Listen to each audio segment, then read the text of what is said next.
India के ऊपर जो इंडिया का मदरसा देवबंद है उससे मेरे खिलाफ एक फतवा निकला है। ये किसी ने इसके ऊपर सवाल लिख के ये भी यहां पर रखा हुआ है। इन फतवों की कोई अहमियत नहीं है, ये आपस में एक दूसरे के बारे में फतवे देते हैं। मुझे बताएं, इनको तो छोड़ दें। पाकिस्तान में, इंडिया में, बांग्लादेश में, इवन अफगानिस्तान को भी शामिल कर लें, दो भारी फिरके हैं, बाकी तो सारे उनके मुकाबले में बहुत छोटे हैं। बरेलवी और देवबंदी ये 8 से 100 साल पहले एक दूसरे को काफिर डिक्लेयर कर चुके हैं। तो मेरे खिलाफ अगर कोई फतवा आ जाता है तो कौन सी ऐसी बात है? हमारे कोई 5 लाख उलमा मेरे हाथ पे बैत तो नहीं किए हुए हैं, जिस तरह मौलाना फजलुर रहमान साहब के हाथ पे बैत किए हुए हैं। 50,000 देवबंदियों की तरह मेरे मदारस तो नहीं है, ना बरेलवियों की तरह हजारों मसाजिद और मदरसे हैं मेरे और लाखों उलमा है, नहीं। तो जब इनके एक दूसरे के बारे में फतवे आते हैं, 1905 में हुस्सामुल हरमैन किताब लिखी अहमद बरेलवी साहब ने, उलमाए अरब से साइन करवाए। किताब का नाम रखा हरमैन की तलवार, और उसमें उन्होंने 5 लोगों पे कुफर के फतवे लगाए, एक गुलाम अहमद कादियानी दज्जाल के ऊपर और 4 उलमाए देवबंद पे। और कंक्लूड करते हुए उन्होंने लिखा कि इन तमाम लोगों के कुफर में शक करने वाला भी काफिर है, यानी तमाम फिरका देवबंदिया। चले कादियानी को तो हम काफिर मानते हैं, बाकियों की बात हो रही है। और उन्होंने कहा ये मुर्तद हैं, यानी वाजिबुल कत्ल। इसके जवाब में 1906 में खलील अहमद सहारनपुरी ने किताब लिखी, जिसमें ऑलमोस्ट 30 के करीब उस जमाने के उलमा और 20 आज के उलमा ने भी, इंक्लूडिंग तकी उस्मानी साहब और उस जमाने में अशरफ थानवी साहब, उन्होंने सिग्नेचर करके 50 से ज्यादा उलमाए देवबंद ने उसे एंडोर्स किया है किताब को। अशरफ थानवी साहब के साइन है बकायदा उस किताब पे। हुस्सामुल हरमैन के जवाब में लिखी अल मुहन्नद अल मुफन्नद, हिंद की तलवार एक सिठियाए हुए बाबे के ऊपर।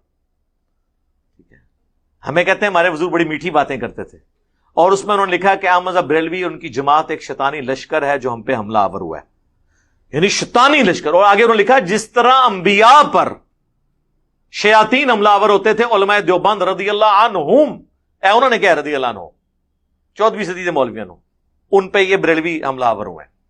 उन्होंने भी इस्लाम से निकाला। बल्कि उस किताब में उन्होंने आगे जाके लिखा कि मोहम्मद बिन अब्दुल वहाब और उनकी पूरी जमात ये खवारिज की जमात है, वाबी, शैतान का सींग करार दिया। फतावा शामी का हवाला दिया कि हमारे तो बुजुर्ग पहले ही कह गए थे ये अब्दुल वहाब नजदी जो है शैतान का सींग है। अब रियालों के चक्कर में इनका आपस में इत्तेफाक हुआ है, अदरवाइज किताबों में तो सब कुछ मौजूद है। तो जो लोग एक दूसरे को काफिर कहें, शैतानी लश्कर कहें, मुर्तद कहें और क्या क्या जुबान इस्तेमाल करें, वो हुस्सामुल हरमैन में अहमद बरेलवी साहब लिखते हैं चौथा फिरका वहाबिया शैतानिया, जो शैतान लईन के पैरोकार हैं, जिस तरह रवाफिज शैतान अत्ताक के पैरोकार हैं। वो कहते हैं शैतान अत्ताक के पैरोकार हैं राफुदी, और जो बड़ा शैतान लईन है उसके पैरोकार हैं ये वहाबी। और वहाबी वो देवबंद और अहले हदीस को कंबाइंड कहते हैं। और ये उन्होंने खुद इसकी शरह बयान की है अहकाम शरीयत में, जब उनसे पूछा गया कि कादियानी और वहाबियों का ज़बीहा, इसके बारे में आप क्या फरमाते हैं?